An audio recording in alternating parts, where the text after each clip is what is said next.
So we've gone over a little bit of time, and I think that's actually great because 10 years ago there wasn't much in the field on pediatric and neonatal acute kidney injury, so it's great that we have something to discuss. Here are my disclosures, and none of them are relevant to the talk, with the exception that I will talk about how we think about using biomarkers without talking about their performance in any great detail. So you've seen the AWARE study, and what I want to just reemphasize, as Scott did, is that there is a dose-dependent relationship between acute kidney injury by KDIGO stage and mortality. We do not need to do any more epidemiological studies in pediatric acute kidney injury as a whole. This has been demonstrated. So what I can say is that AKI is bad. And why is it bad? It's because we are waiting too long right now. Our current biomarkers, which are serum creatinine and urine output, which are incredibly important exposure variables and should prompt us to start to think about initiating therapies, whether that's fluid restriction or extracorporeal support, we need to pay attention to them in both neonates and children. There's been a lot of work over the last 2 decades to look for novel damage biomarkers to identify damage prior to acute kidney injury, functional decline by GFR or urine output decline.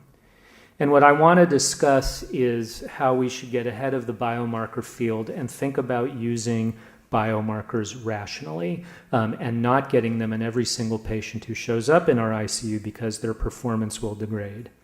So Scott talked a little bit about acute kidney injury versus acute myocardial infarction, and where the cardiologists have really advanced the field is that they have used numerous biomarkers and upgraded the biomarkers and calibrated those biomarkers to improve the detection of acute cardiac ischemia.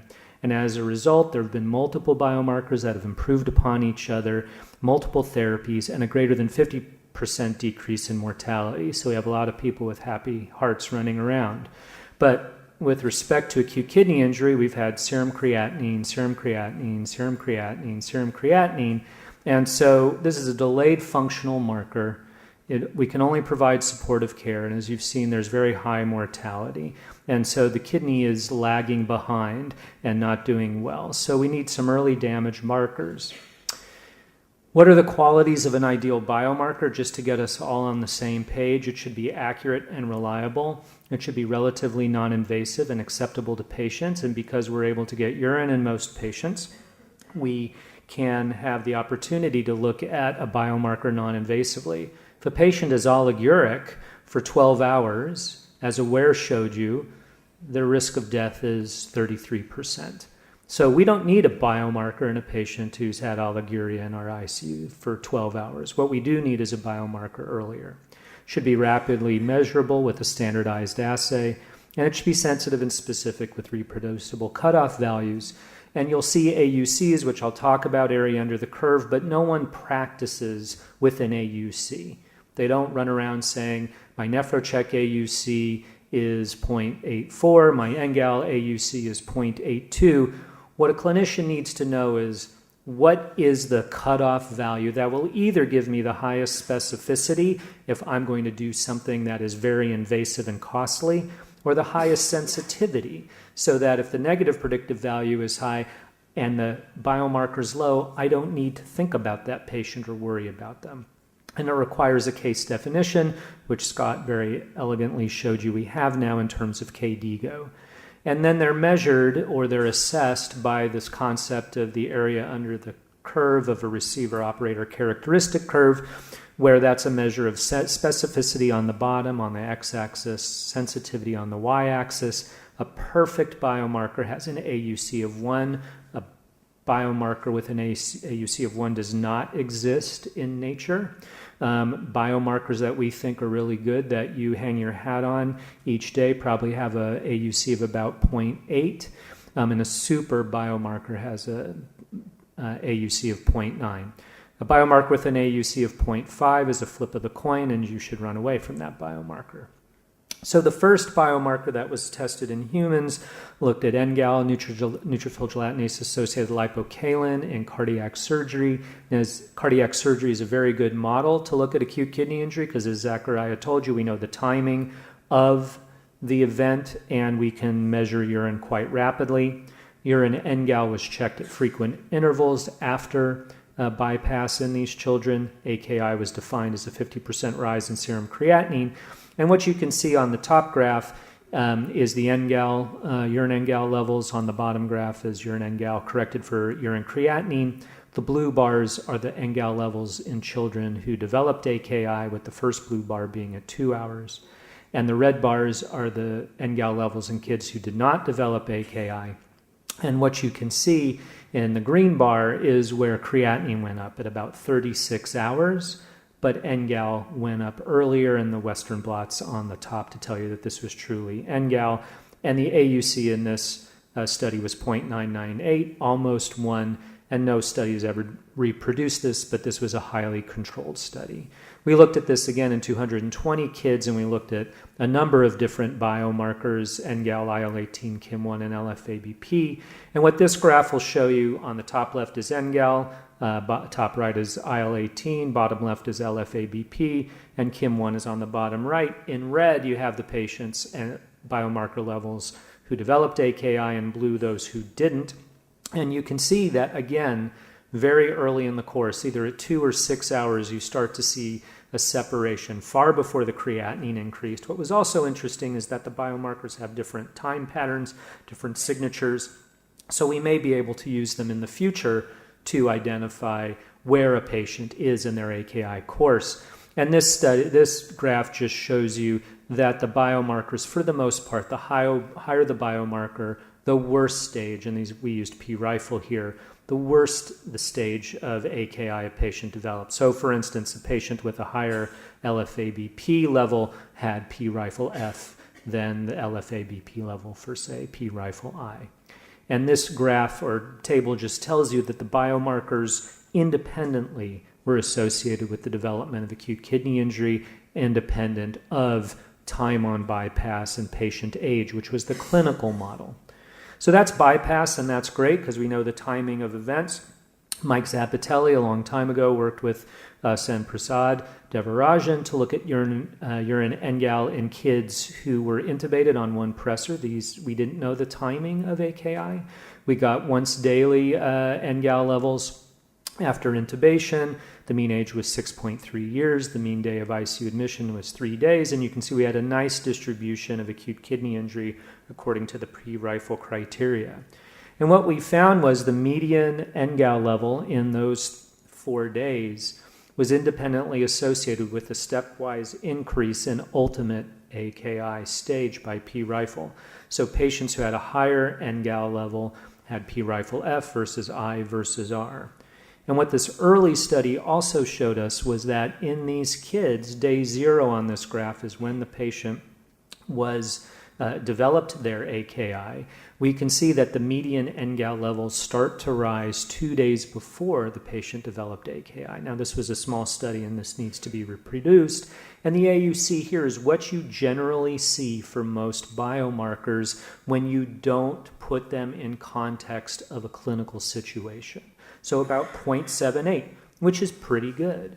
So these biomarkers are great, and we should get them in everyone. Well, keep calm and hold your horses, because we live in this land of troponin worship in AKI biomarkers, but we should think about how cardiologists actually use troponin. They don't get it in everybody. So when we think about the angina biomarker myocardial ischemia paradigm, there's a set of symptoms in the appropriate individual that causes the suspicion for an MI. Somebody who's a healthy 25-year-old who's shoveling snow on a cold Cincinnati day who has chest pain doesn't have the right risk factors for a myocardial ischemia. He or she just probably tore an intercostal muscle. Likewise, someone who has the Framingham risk factors of diabetes, obesity, smoker who shows up to an adult ER with leg pain is not having the right symptom set to direct the biomarker assessment with troponin. So it should be the clinical context that leads to an appropriate biomarker assessment to rule in or rule out the MI. The lack of the anginal equivalent should inform us not to use the biomarker. And in fact, if you decide and you're bored one day to walk around an ICU and get troponins in patients in a medical ICU who do not have cardiac ischemia, 85% of them will have an elevated troponin level. They are not having a heart attack.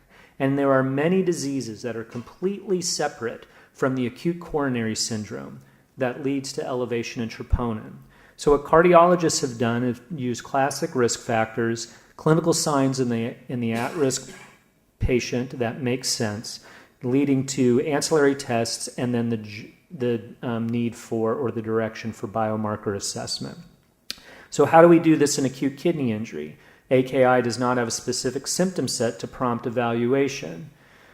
First day of medical school, one of my anatomy professors said there's only 3 reasons people go to a doctor. They have fever, they're bleeding, or they're in pain. People don't come to see us for almost any other reason. But acute kidney injury doesn't hurt. It is not like an MI. And so Ming Challa and I came up with this concept called renal angina, where we wanted to combine risk factors and early signs of kidney dysfunction to direct biomarker assessment. So we wanted to identify and stratify the at-risk population. We wanted to combine clinical signs and kidney function changes to direct biomarker assessment. And as with the MI paradigm, the negative predictive value of AKI for not fulfilling renal angina should be high. What we wanted to do was to create a simple risk stratification system that would tell you that had high sensitivity, very high negative predictive value. So if the patient did not rule in for renal angina, you wouldn't get the biomarker in them, and you wouldn't have to worry about them. So John and Claudio and Ronaldo have called heart attack, again, we have pain. Kidney attack, we don't have pain. This is Ming Challa. You don't see patients coming into your ICU saying, I have acute kidney injury like this. So in kids, we've actually led the way with the assessment of renal angina. So we looked at a number of different epidemiologic studies, most of them small, because it's all predated AWARE. And we found a number of risk factors associated with AKI. And what we wanted to do was to predict who would develop stage 2 or stage 3 AKI, because as Scott showed you, that's what's associated with mortality in children. So patients who show up into an ICU, they have back then they had about a 4.5% AKI rate. Again, this predated AWARE. ICU admission, that again, only about 5%. Patients who are high risk, who have stem cell transplants, solid organ transplants, or undergo cardiopulmonary bypass, their risk for severe AKI is about 11 to 21%.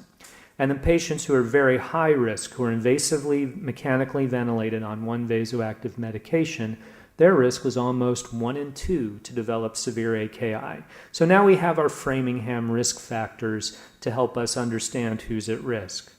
Then the clinical signs or gradation or changes in creatinine or changes in fluid accumulation, as Zach intimated to you before. And we look at fluid overload from ICU admission to any point during the ICU admission, and divide that their fluid accumulation by their ICU admit weight to get a percent fluid overload.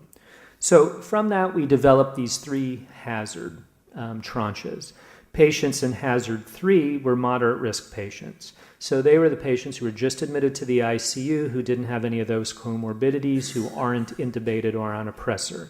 For them to rule in for renal angina, they would need a greater change in creatinine or a greater fluid accumulation to rule in. Whereas patients in the very high risk group, those who were intubated on one pressor, they would need a lower change of creatinine or a lower fluid accumulation to rule in for renal angina.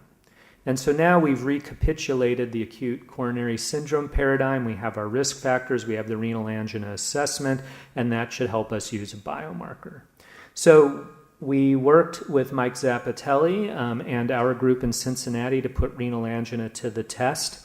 And we looked at 4 pediatric ICU cohorts. Two were at Cincinnati Children's, 2 were at McGill. One was a derivation cohort to develop a renal angina index. And our question was, can a renal angina index in the first 12 hours of ICU stay predict who's going to have KD stage 2 or 3 at 3 days, not by 3 days? If a patient comes in and they're just dry and their creatinine's elevated because they have functional AKI or pre-renal azotemia and all they need is fluid, we don't want to get a biomarker in them.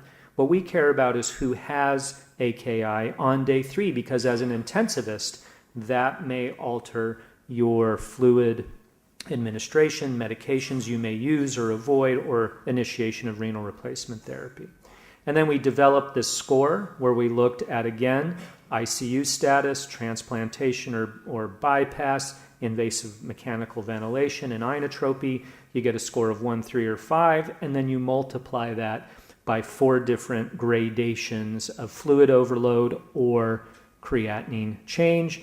And what our derivation cohort told us, that renal angina ruled in if that product was 8 or greater. So when we looked at these 4 cohorts, we had about what you see in AWARE, about a 12 to 30% rate of severe acute kidney injury. And what was really gratifying is that across all 4 cohorts, the AUC was about 0.75 to 0.8.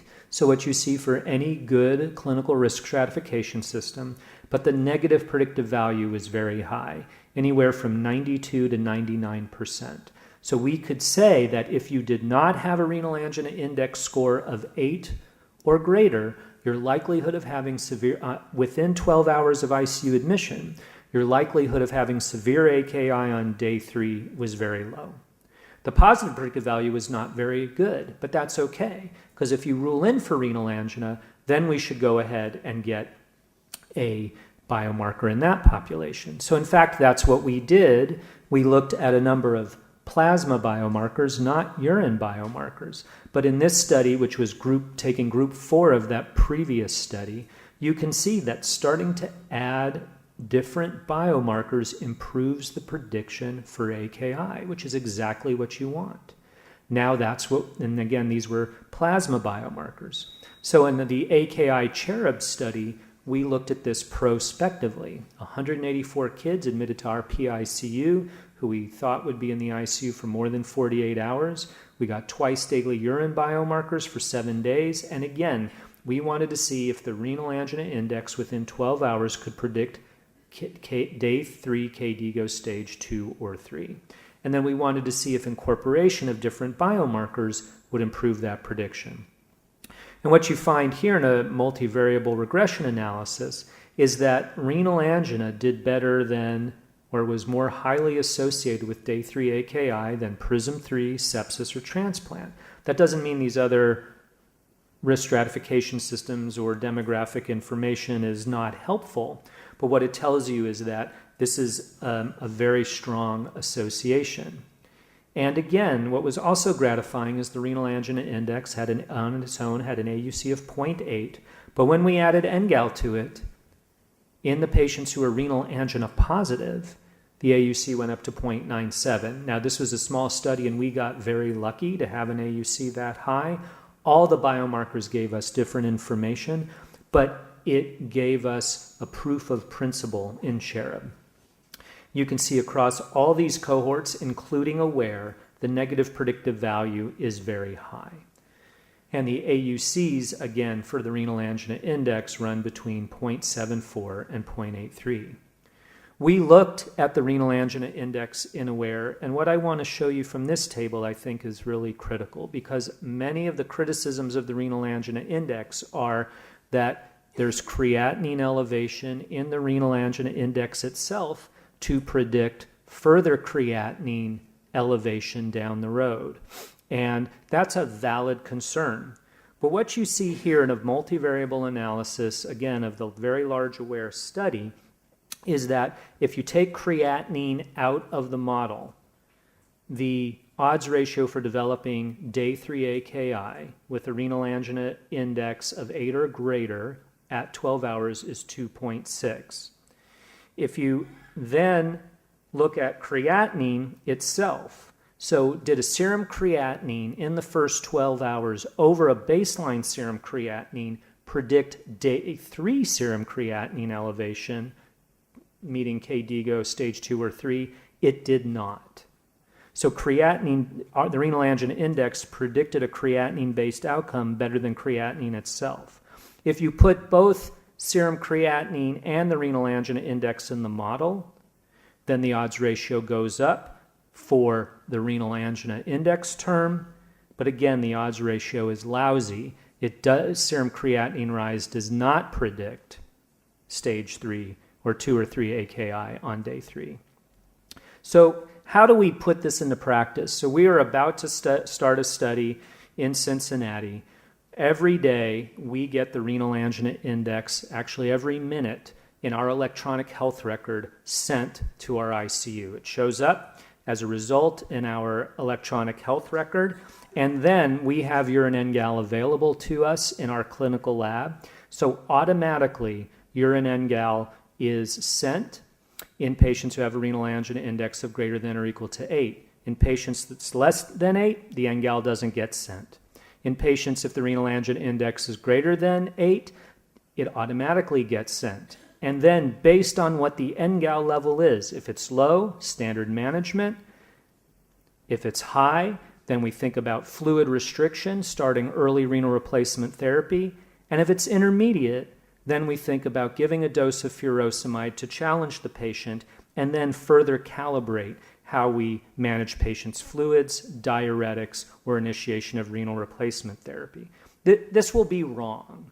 We will need to calibrate this, but this is a study that will demonstrate how we can incorporate risk stratification, biomarkers, functional testing to help us direct care. So in summary and conclusion, the need is great for earlier AKI diagnosis. Translational research has discovered many novel biomarkers that hold promise. And renal angina, a concept that combines risk stratification and clinical signs, may serve well to optimize biomarker utility. I'd like to thank all the generous funders for the research support that I've had, the Heart Institute and the Division of Critical Care Medicine, because as a nephrologist, I have to play in their sandbox. Mink Chawla, who developed the renal angina index with me, and the Center for Acute Care Nephrology that allows me to travel the world, and they do the work so I can hang out in Italy. I want to thank you very, very much and be happy to take any questions, have the other group come up, and I'm happy to take any questions. Thanks so much.